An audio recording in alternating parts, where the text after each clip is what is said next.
अस्सलामुअलैकुम वरहमतुल्लाहि वबरकातुहू। नाज़रीन, इस्तक़बाल है फ़िक्र ख़बर स्टूडियो में। मैं रिज़वान अहमद नदवी मुल्की और आलमी अहम और ख़ास ख़बरों के साथ। तो नाज़रीन, ख़बरों की तफ़सीलात से क़ब्ल एक नज़र हेडलाइंस पर। गज़ा में इसराइली दहशतगर्दी जारी, 110 फ़लस्तीनी 24 घंटों में शहीद, आलमी एहतिजाज उरूज पर।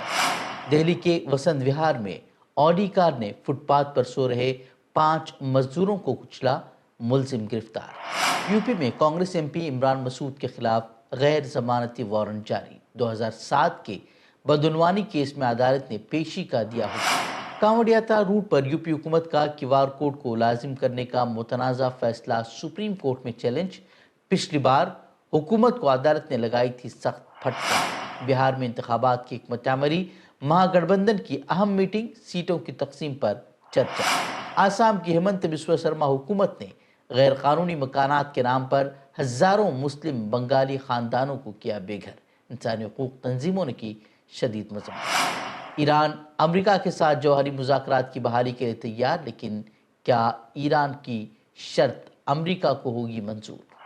गज़ा की पट्टी पर जारी जंग आज अपने 646वें दिन में दाखिल हो चुकी है। तकरीबन 22 महीने गुजर चुके हैं और इसराइली दहशतगर्दी ने मजलूम फ़लस्तीनियों की ज़मीन को खून में नहला दिया है।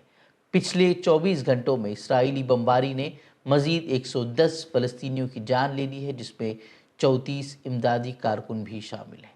गज़ा में इसराइली जारहियत के ख़िलाफ़ दुनिया भर में एहतिजाजात भी हो रहे हैं। यह अलग बात है कि हुकूमती सतह पर हर एहतिजाज को और हर आवाज़ को दबाने की कोशिश की जा रही है, जो कि एक आज़ाद फ़लस्तीन की हिमायत कर रहे हैं। उसके लिए नाम नहाद इंसानियत के अलमबरदार हुकूमतें क्या क्या हरबे इस्तेमाल कर रही हैं, उस पर आगे बात करेंगे। लेकिन सबसे पहले एहतिजाज पर अगर नज़र करें तो कई मकामात पर कल भी एहतिजाज हुआ है। स्वीडन के स्टॉकहोम में हज़ारों अफराद ने मार्च किया और अपनी अपनी हुकूमत से मुतालबा किया है कि वो इसराइल को बैनुल-अक़वामी क़वानीन का पाबंद बनाए। मुज़ाहिरीन ने निहत्ते शहरियों के कत्ल, जबरी नकल मकानी और भूख को बतौर हथियार इस्तेमाल करने जैसे संगीन जराइम की पुरज़ोर मज़म्मत की है। इसके अलावा भी मुख्तलिफ़ मुल्कों में मुज़ाहरे जो है जारी हैं। बाइकॉट मुहिम भी जो है वो मुनज़्ज़म अंदाज से चलाई जा रही है। और अगर बात करें हुकूमती सतह की, तो मज़म्मती बयानात तो हर तरफ से जारी हो ही जाते हैं। जब कोई बड़ा हमला फ़लस्तीनियों पर किया जाता है, गज़ा के बाशिंदों पर किया जाता है, दो रियासती फार्मूले की बात कुछ ममालिक करते हुए नज़र तो आ रहे हैं, लेकिन जो लोग फ़लस्तीनियों पर जारी मज़ालिम के ख़िलाफ़ उन ममालिक में आवाज़ उठा रहे हैं, एहतिजाज कर रहे हैं, उन्हें जो है गिरफ़्तारी का सामना करना पड़ रहा है।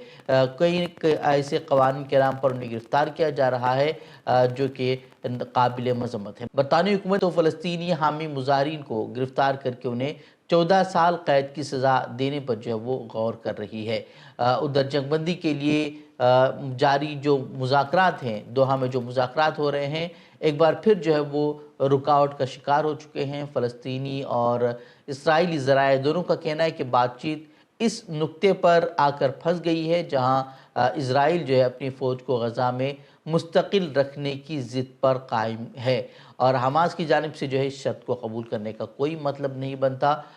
उनका साफ कहना है कि गज़ा से इज़राइली फ़ौज को निकलना होगा और जंगबंदी है जो वो मुस्तकिल जंगबंदी वहाँ होनी चाहिए। जो फ़लस्तीनी कैदी हैं, यरगमाली हैं, जो हज़ारों फ़लस्तीनी जो इसराइल के बाद यरगमाल हैं, उनके बदले वो फिर जो उनके पास कैदी हैं, इज़राइली कैदी, वो उन्हें छोड़ने के लिए तैयार है। वहीं इसराइली वज़ीर-ए-आज़म बेंजामिन नेतन्याहू ने अमरीकी चैनल फॉक्स न्यूज़ को एक इंटरव्यू दिया है, जिसमें उसने दावा किया कि वो ट्रंप के साथ मिलकर एक मुआहदे पर काम कर रहे हैं और 60 दिन की जंगबंदी जो है बिल्कुल करीब है। लेकिन तज्ज़ियाकारों और ख़ुद जो इसराइली रहनुमा हैं, उनका कहना है कि नेतन्याहू महज सियासी बक़ा के लिए जंग को तूल दे रहे हैं।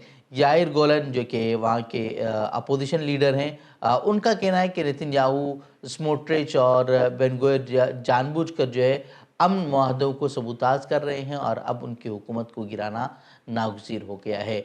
वहीं मैदान जंग की अगर बात करें तो गज़ा अब भी इसराइली फ़ौज के लिए जहन्नम की तस्वीर बना हुआ है। खान यूनिस में फ़लस्तीनी मुज़ाहमतकारों ने बारूदी इमारतें धमाके से उड़ा दी हैं। सुरंगों से निकलकर साहिनी फ़ौज पर कई हमले किए हैं और 3 महाज़ों पर झड़पों के दौरान मुतअद्दिद फ़ौजियों को ज़ख्मी किया है। इन कार्रवाइयों की ज़िम्मेदारी हमास के अल-क़साम ब्रिगेड्स और सराय अल-कुदस ने कबूल की है। उन्होंने स्नाइपर हमलों, घात लगाकर वार करने और फ़ौजी गाड़ियों को निशाना बनाकर दुश्मन की पेशकदमी को नाकाम बनाया है। तो ये थी मुख्तसर गज़ा के ताल्लुक़ से ख़बरें। क्या वहाँ हो रहा है वो आपके सामने रखी हैं। अब बढ़ते हैं मुल्क की ख़बरों की तरफ। दिल्ली के वसंत विहार में तेज़ रफ्तार ऑडी ने कहर मचा दिया है। फुटपाथ पर सो रहे मजदूर ख़ानदान पर उसने चढ़ाई की है, जिसमें 5 शदीद ज़ख्मी हुए हैं। ये वाक़या जो पेश आया कल रात पेश आया है, तकरीबन पौने 2 बजे के करीब ये वाक़या पेश आया, जब तेज़ रफ्तार गाड़ी शिवा कैंप के सामने पहुंची और इसके बाद दीगर सोए हुए अफराद को रोनती हुई चली गई। पुलिस के मुताबिक गाड़ी 40 साला एक शख्स चला रहा था, जो कि दिल्ली के द्वारका इलाके का रिहायशी है। हादसे के फ़ौरन बाद उसे मौके से ही गिरफ्तार कर लिया गया है और मेडिकल रिपोर्ट में इस बात की तस्दीक भी हुई है कि वो नशे की हालत में गाड़ी चला रहा था। जो मुतासरीन हैं उनका ताल्लुक़ राजस्थान से बताया जा रहा है और दिल्ली में बताया जा रहा है कि वो मजदूरी करके अपनी गुज़र बसर कर रहे थे। ज़ख्मियों को जो ज़ख्मी हैं उन्हें नज़दीकी अस्पतालों में दाखिल कराया गया है, जहाँ उनकी हालत इंतहाई नाजुक बताई जा रही है। वहीं गाज़ियाबाद की सीबीआई की खुसूसी अदालत ने सहारनपुर म्यूनसिपल कॉरपोरेशन के अकाउंट से गैरकानूनी तौर पर रकम निकालने के मामले में कांग्रेस के रुकन पार्लियामेंट इमरान मसूद के खिलाफ गैर ज़मानती वारंट जारी किया है। स्पेशल जज बराए इंसदादे बदनवानी अरविंद मिश्रा ने हुक्म दिया है कि मुलजिम अदालत में मुसलसल गैर हाजिर है, लिहाजा उसके खिलाफ नाकाबिल ज़मानत वारंट जारी किया जाए। ये मामला साल 2007 का है, जब इमरान मसूद सहारनपुर म्यूनसिपलिटी के सदर थे। इल्ज़ाम है कि उन्होंने 8 मार्च 2007 को Punjab national bank Ambala road branch में वाक़े म्यूनसिपलिटी के अकाउंट से 40 लाख रुपए की फ़िक्स डिपॉज़िट रसीद के ज़रिए रकम को गैर कानूनी तौर से मुंतकिल कराया था। ये शिकायत उस वक्त के एग्जीक्यूटिव ऑफिसर यशवंत सिंह ने दर्ज कराई थी। अदालत ने इमरान मसूद को 18 जुलाई को ज़ाती तौर पर पेश होने का हुक्म जारी किया है। उत्तर प्रदेश की योगी हुकूमत को गुज़िश्ता साल कांवड़ यात्रा रूट पर दुकानदारों से मजहबी बुनियाद पर नाम की तख्ती लगवाने के फैसले पर सुप्रीम कोर्ट की सरजनिश का सामना करना पड़ा था, लेकिन इमसाल उसी पॉलिसी को एक नई शक्ल में दोबारा जो है वो मुतारफ़ कराया जा रहा है। रियासती इंतज़ामिया ने इस साल तमाम फूड स्टॉल और ढाबों पर QR कोड को लाजमी करार दिया है। इस इक़दाम को लेकर शदीद तनकीदें भी सामने आ रही हैं और इसे सुप्रीम कोर्ट के साबिक़ हुक्म की डिजिटल शक्ल में खिलाफ वर्जी करार दिया गया है। इस पॉलिसी को सुप्रीम कोर्ट में चैलेंज भी किया गया है। प्रोफेसर अपूर्वानंद और सहाफ़ी आकार पटेल की अर्जी में कहा गया है कि ये नया कदम मुस्लिम दुकानदारों की मजहबी शनाख्त जाहिर करने और उन्हें निशाना बनाने की कोशिश है, ताकि यात्रा के दौरान इम्तियाजी सलूक को बढ़ावा दिया जा सके। अर्जी में कहा गया है कि QR कोड के जरिए दुकानदार की शनाख्त गाहक को बताना लाजमी करना दरअसल गुज़िश्ता साल के तख्ती फरमान का डिजिटल वर्जन है और ये सुप्रीम कोर्ट के हुक्मादुली के भी मुतरादिफ है। बिहार में नवंबर में होने वाले असम्बली इंतखाबात से कबल सियासी सरगर्मियाँ उरूज पर हैं। एक तरफ जहां महागठबंधन की क़यादत में अपोजिशन जमातें तेजस्वी यादव की रिहाइशगाह पर 6 घंटे तवील हिकमत अमली की मीटिंग कर रही हैं, तो दूसरी जानिब हुक्मरां JDU इत्तेहाद अवामी मकबूलियत बचाने की जद्दोजहद में मसरूफ़ है। महागठबंधन ने ऐलान किया है कि उनका इंतखाबी एजेंडा नौजवानों को नौकरी रोज़गार फराहम करना है होगा। मीटिंग में फैसला किया गया है कि हर तबके के लिए अलग मंशूर तैयार किया जाएगा, जिसमें ख़वातीन, किसान, नौजवान, मजदूरों के मसाइल को शामिल किया जाएगा। इंतखाबात से कबल वोटरों की शनाख्त को लेकर मुतनाज़ा मुहिम ने माहौल को गर्म कर दिया है। इलेक्शन कमीशन की वोटर लिस्ट पर खुसूसी नज़रसानी की मुहिम को सरकाराना एजेंडा करार देते हुए अपोजिशन ने उसके खिलाफ रियासतगीर तहरीक शुरू करने का भी ऐलान किया है।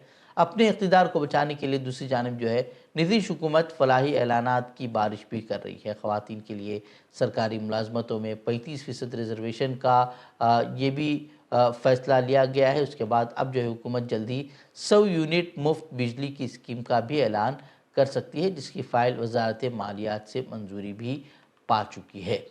آسام کے گولپاڑہ ضلع میں سرکاری حکام نے پائکن ریزرو فارسٹ میں 140 ہیکٹر زمین صاف کرنے کے نام پر تقریباً 1000 سے زائد مسلم بنگالی خاندانوں کو بے گھر کر دیا ہے۔ یہ دوسری بڑی بے دخلی مہم ہے جس میں جون کے وسط میں 690 خاندانوں کے گھر بھی مسمار کیے گئے تھے۔ ان خاندانوں نے اس زمین پر رہائش اختیار کی تھی، حالانکہ یہ علاقہ 1982 میں ریزرو جنگل قرار دیا گیا تھا۔ وہیں مقامی افراد کا کہنا ہے کہ ان کے حقوق اور دعوے ابھی تک تسلیم نہیں کیے گئے اور انہیں بے دخل کرنا غیر منصفانہ اقدام ہے۔ پچھلے ایک ماہ کی اگر بات کریں تو آسام کے 4 اضلاع میں 5 بڑی بے دخلی مہمیں چلائی گئی ہیں، جن میں تقریباً 3500 خاندان بے گھر ہوئے ہیں۔ ریاستی محکمے کے مطابق 2016 سے اب تک 10,620 سے زائد خاندان، جن کی اکثریت مسلم ہے، حکومت کی زمینوں سے بے دخل کیے جا چکے ہیں۔ ماہرین اور مقامی وکلاء نے آسام حکومت کی ان کارروائیوں کو غیر انسانی اور حقوق انسانی کی کھلی خلاف ورزی قرار دیا ہے۔ ان بے دخلیوں کے دوران بھاری پولیس فورسز اور مشنری کا استعمال کیا جاتا ہے، جس نے مزید تشویش کو جنم دیا ہے۔ مقامی سماجی کارکنان اور انسانی حقوق کے ادارے حکومت سے مطالبہ کر رہے ہیں کہ متاثرہ خاندانوں کو فوری طور پر مناسب معاوضہ اور رہائش وہ فراہم کی جائے۔ ایران کے وزیر خارجہ عباس اراغچی نے کہا ہے کہ ان کا ملک امریکہ کے ساتھ جوہری مذاکرات دوبارہ شروع کرنے کے لیے تیار ہے، تاہم اس سے قبل امریکہ کو اس بات کی تحریری ضمانت دینا ہوگی کہ ایران پر آئندہ کوئی حملہ نہیں کیا جائے گا۔ یہ بیان ایک ایسے وقت میں سامنے آیا ہے جب ایران کی جوہری تنصیبات پر اسرائیل اور امریکہ کے حالیہ حملوں کے بعد صورتحال کشیدہ ہو چکی ہے۔ ایران نے جوابی حملوں میں اسرائیل اور قطر میں موجود امریکی ایئر بیس کو نشانہ بنایا تھا، جس کے بعد امریکی صدر کی مداخلت سے عارضی جنگ بندی ممکن ہو پائی تھی۔ اراغچی نے کہا کہ بات چیت جنگ کا پیش خیمہ نہ بنے، اس کی ضمانت ضروری ہے۔ وہیں ایران نے حملوں کے بعد اقوام متحدہ کے جوہری نگراں ادارے IAEA کے ساتھ تعاون معطل کر دیا ہے اور واضح کیا ہے کہ اب ہر معائنہ ایران کی سیکیورٹی شرائط کے مطابق ہوگا۔ دوسری جانب ایرانی صدر مسعود پزشکیان نے انکشاف کیا ہے کہ امریکی حملوں سے ایران کی جوہری تنصیبات کو شدید نقصان پہنچا ہے اور ابھی تک تعمیر نو کا عمل مکمل نہیں ہو پایا ہے۔ وہ ایران نے یورینیم افزودگی جاری رکھنے کے اپنے حق کو دہرایا ہے، جبکہ امریکہ اور اسرائیل کا دعویٰ ہے کہ تہران جوہری ہتھیار بنانے کے قریب ہے، حالانکہ جو بین الاقوامی ادارے ہیں وہ اس سے متفق نہیں ہیں۔ جبکہ اسرائیل کے وزیراعظم بنجمن نتنیاہو کا کہنا ہے کہ ایران کے ساتھ وہ ایک ایسے معاہدے کی ہی حمایت کریں گے جس میں کوئی افزودگی ہوگی اور نہ ہی کوئی بیلسٹک میزائل۔ ناظرین، یہ خبریں مزید خبروں کے لیے آپ ہماری ویب سائٹ www.fikrokbar.com کی طرف رخ کر سکتے ہیں۔ ویڈیوز کے لیے ہمارے YouTube چینل کو سبسکرائب کریں۔ تو ناظرین جاتے ہیں، السلام علیکم ورحمۃ اللہ وبرکاتہ۔